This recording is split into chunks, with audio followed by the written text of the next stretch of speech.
நேயர்கள் அனைவருக்கும் கெட்டிமேளம் சீரியலின் சுவாரஸ்யமான கதைப்பகுதி.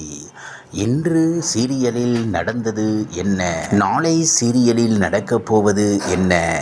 கெட்டிமேளம் சீரியலில் இன்று நடக்கப் போவது என்னவென்றால், அஞ்சலி மகேஷ் மீது, மகேஷ் அஞ்சலி மீதும் கடும் காதலுடன் தங்களுடைய திருமண வாழ்க்கையை மேற்கொண்டாலும் மகேஷ் அஞ்சலி மீது அளவு கடந்த அன்பு வைத்தவனாக, அந்த அன்பு தனது மனைவியை வேறு எவருக்கும் விட்டு கொடுக்க கூடாது என்ற மனப்பான்மையை வளர்க்கின்ற அதே வேளை அவள் மீது சந்தேகத்தையும் உண்டாக்குகின்ற விடயமாக அமைந்து காணப்படுகின்றது.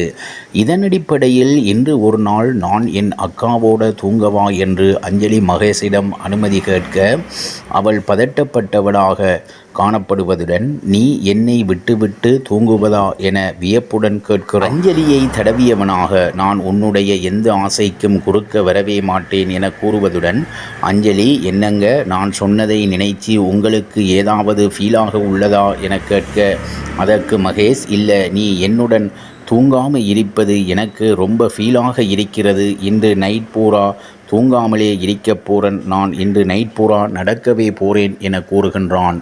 மிகவும் எக்கடிப்புடன் சிரித்தவனாக, சும்மா விளையாட்டுக்கு சொல்றன் செல்லக்குட்டி என்று கூறியவனாக இதை கேட்ட அஞ்சலி அவ்விடத்திலிருந்து வெளியேறியவளாக, மகேஷ் அஞ்சலி விடயத்தில் நடக்கின்ற விடயம் வீட்டாருக்கு தெரிந்துவிடுமோ என அச்சப்படுவதுடன், தான் செய்கின்ற ஒவ்வொரு விடயமும் வீட்டில் இருப்பவர்களுக்கு தெரிந்துவிடுமோ என மிகவும் பயத்துடன் காணப்படுகின்றான். இவ்வாறாக கெட்டிமேளம் சீரியலின் சுவாரஸ்யமான கதைப்பகுதி செல்கிறது.